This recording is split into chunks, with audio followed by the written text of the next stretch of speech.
Hi, my name is Rachel, and there's something I've been keeping inside for far too long.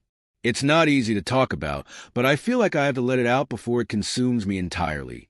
Please, I ask you to hear my story before passing any judgment. I never imagined I'd be in a situation like this. Even now, I struggle to understand how everything unraveled so quickly. It's a memory that has haunted me for years, something my husband asked of me that changed my life forever. It all began a few years ago. My husband, John, and I had been married for nearly a decade. Like any couple, we had our share of highs and lows, but I never anticipated what was to come. John had always been a kind and caring man, but over time, something shifted. He grew distant, more controlling, and less warm toward me. At first, I brushed it off, attributing his behavior to work-related stress. But deep inside, I couldn't shake the feeling that something was terribly wrong.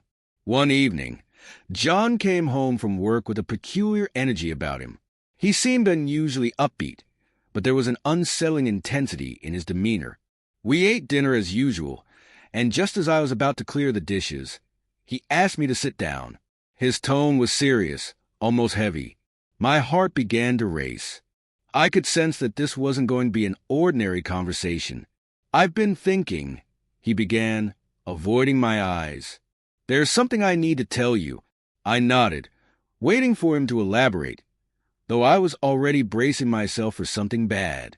What he said next left me speechless.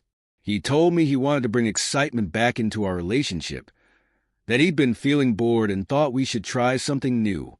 At first, I assumed he meant something simple, like a romantic getaway or counseling to reignite the spark. But his idea was far from that.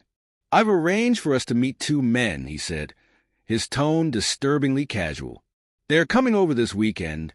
I froze, unable to comprehend what I was hearing. "What do you mean, two men?" I asked, my voice trembling. "They're friends of mine," he explained, as if it were the most normal thing in the world. "We'll spend the night with them." The words hit me like a punch to the gut. My stomach churned, and I felt an overwhelming wave of nausea. This couldn't be real. This couldn't be my husband, my partner, the man I had trusted with my life. "John, are you serious?"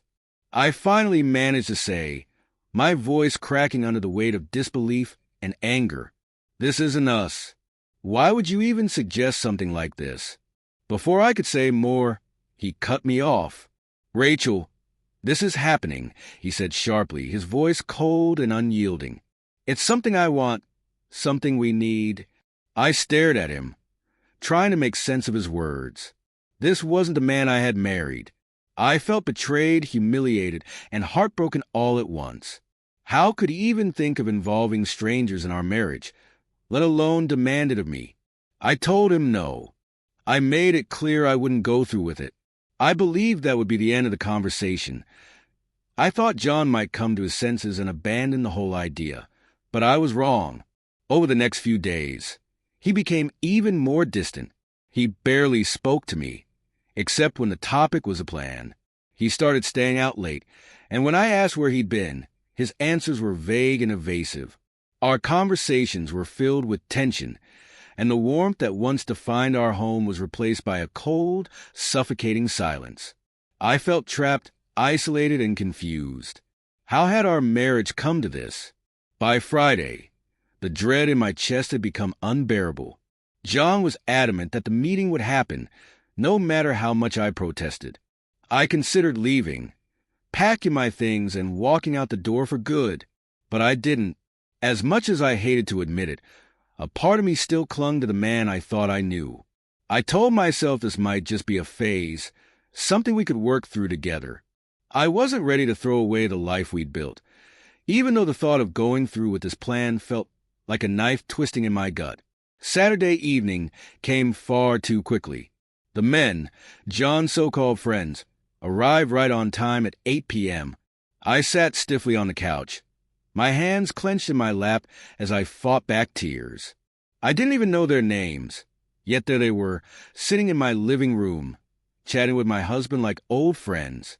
The air was thick with unease, and I could feel their eyes on me, observing, waiting. I wanted to vanish, to run out of the house and never look back. But then John leaned toward me, placing his hand on my knee. "Rachel, it's time," he murmured. I froze, my mind screaming at me to get up and leave, but my body refused to move. His hand felt like a lead weight, anchoring me in place. I couldn't look at him, or at the two men across the room. My heart thundered in my chest, and it felt like the walls were closing in. "Rachel, please," John said again, his voice softer now, almost pleading.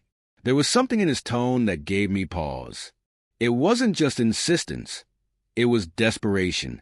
For the first time in days, I caught a glimpse of vulnerability in his eyes.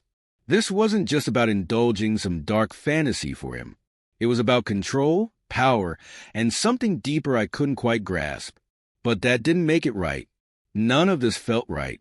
"I can't do this, John," I whispered, my voice breaking. "This isn't who we are." He let out a long sigh and leaned back, rubbing his temples in frustration.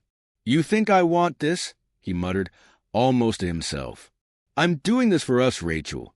Don't you see that?"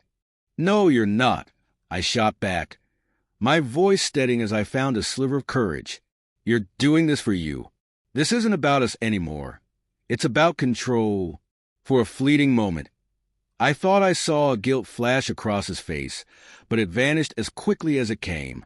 Instead, he clenched his jaw and started pacing the room like a man who had lost his way. I wanted to reach out to him, to pull him back to the person he used to be, but I didn't know how. We were so far from the life we had built together, and I didn't know if there was any way back. As the silence stretched between us, one of the men, let's call him Marcus, cleared his throat. He seemed to sense the tension, but carried himself with an air of quiet impatience. "Look," he said, his voice calm but firm, "if this isn't happening, we should probably leave." For the first time, I really looked at him. He wasn't what I had expected. His tone was measured, almost respectful, and there was a hint of sympathy in his expression that I hadn't anticipated. I realized I had built up an image in my mind of someone entirely different. I had imagined those men would be predatory, the kind who took pleasure in situations like this. But when I looked at them, I realized they weren't monsters. They were just people. Somehow, that made the whole ordeal even more unsettling. I didn't want to stay. I didn't want to be a part of whatever this was turning into. But the weight of everything, the years I had spent with John, the love we once shared, the faint hope that things might somehow return to normal, kept me frozen in place. I felt trapped, suffocated by my inability to act. Then John spoke, his voice quiet but unyielding. "Rachel, if you leave, we're done." His words struck me like a blow, stealing the air from my lungs. I stared at him, trying to comprehend what he had just said. He had drawn a line, and I was forced to choose which side I'd stand on. Tears welled up in my eyes, but I blinked them back. I refused to let him see me break. "I've given you everything," he continued, his tone steady yet devoid of warmth. "I provided for you, loved you. And this one thing, is all I'm asking for in return." I stood up, my legs shaky but resolute. "This isn't love, John," I said, my voice barely above a whisper. "This is manipulation." Anger flashed across his face, but I didn't care anymore. I couldn't do this. I wouldn't do this. Turning toward the door, I braced myself for him to yell, to grab me, to stop me somehow. But he didn't. Instead, I heard him mutter under his breath, "You'll regret this." Maybe I would. Maybe walking away was a mistake. But in that moment, I knew I couldn't stay. I couldn't let John or anyone force me into something that went against everything I believed in. As I stepped outside, the cool night air hit my face, and I felt an odd mix of relief and heartbreak. My legs carried me down the street, but my mind raced. Where would I go? What would I do? I had no answers, only an overwhelming sense of betrayal and loss. I wandered for what felt like hours before finding myself in front of my best friend Sarah's house.